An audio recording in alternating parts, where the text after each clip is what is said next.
E nesta quinta-feira, a defesa do ex-deputado Daniel Silveira pediu a progressão para o regime semiaberto.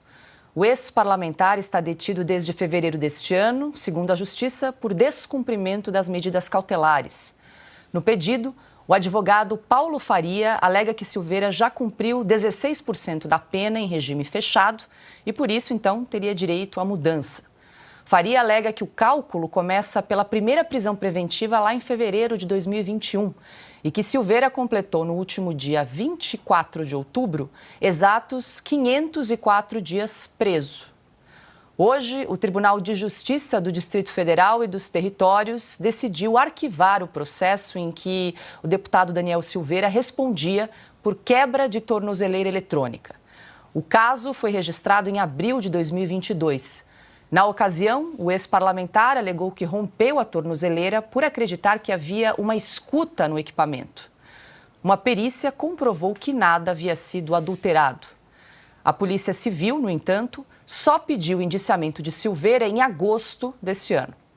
Na decisão, a juíza Luana Lopes Silva acatou o argumento do Ministério Público, que defendeu o arquivamento porque nenhuma queixa-crime foi apresentada dentro de um período de 6 meses.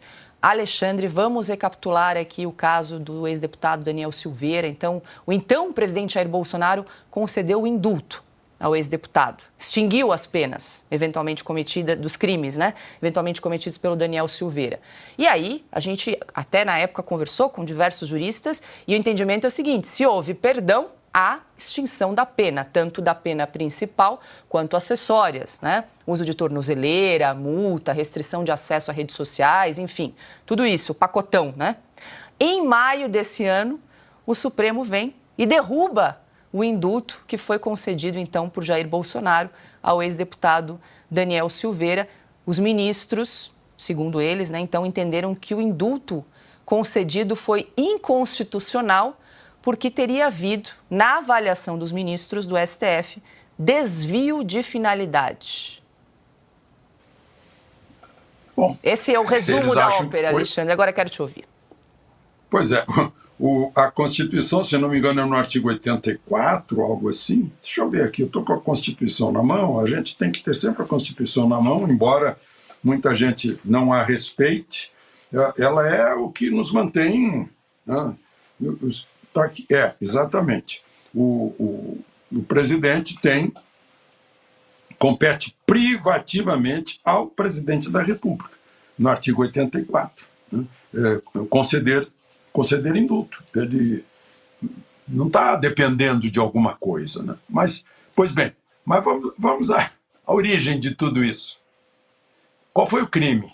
O crime foi desrespeitar o artigo 53 da Constituição, mas não foi ele que desrespeitou, porque o artigo 53 da Constituição diz que deputados e senadores são invioláveis por quaisquer palavras, invioláveis civil e penalmente, por quaisquer de suas opiniões, palavras e votos. Eu discordei das palavras vulgares, baixo nível, do deputado Daniel Silveira, se referindo a outros integrantes do governo. Mas isso era um caso de comissão de ética, de conselho de ética da Câmara dos Deputados, e não de prisão ou de tornozeleira. Não. É o que a gente está vivendo aqui. A gente está anos antes de 1215. Fabi, também quero te ouvir. Eu trouxe um retrospecto em relação ao indulto, o perdão que foi concedido pelo então presidente Jair Bolsonaro, que foi derrubado pelo Supremo Tribunal Federal. E o Alexandre bem lembrou que foi gerado, que é a questão do artigo 53 da Constituição Federal, que é a imunidade parlamentar do então deputado Daniel Silveira. Bom, esse caso ele acumula vários absurdos. Primeiro que o Alexandre Garcia já explanou aí, em relação ao artigo 53, mas dá para ir um pouco mais longe em relação ao que ocorreu. Como é que o Supremo cancela a graça, que é um instituto, quando você concede a uma única pessoa, que é o que ocorreu com Daniel Silveira, alegando desvio de finalidade? Qual desvio de finalidade? Se o presidente da República era o presidente legitimamente eleito? Era. Então, essa resposta já dá algo bem concreto. Segunda coisa, é muito claro que a graça é concedida por um desejo pessoal do presidente da República. Da onde vem esse instituto?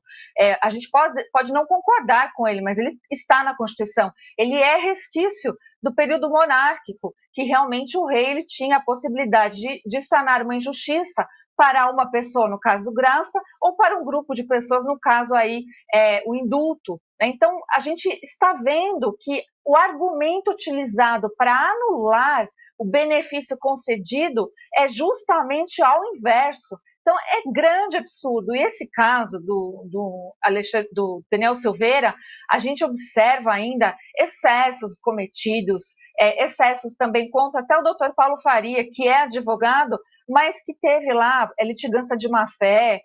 Foram vários absurdos nesse processo. Então, realmente, quando eu penso no Brasil e as pessoas vêm me lembrar que tem várias pessoas presas indevidamente, inocentes, quando eu penso Daniel Silveira, que era um parlamentar, que realmente se fez algo, deveria ter sido discutido no Conselho de Ética da Câmara, e jamais eles deveriam ter aberto essa porteira, que foi isso que ocorreu, para que se perdesse também a credibilidade do Congresso Nacional. Então, eu sinto vergonha do Congresso Nacional por ter permitido, e maior vergonha ainda com a desculpa muito mequetrefe do Supremo em relação à qualidade jurídica do argumento. Ela é completamente inferior à nossa inteligência, né? Então, deveria ser mantido, e eu concordo com essa visão, Paulo. Eu nunca vi algum advogado pensar o contrário. Aliás, se vier, venha conversar comigo para a gente debater, que eu gostaria de entender.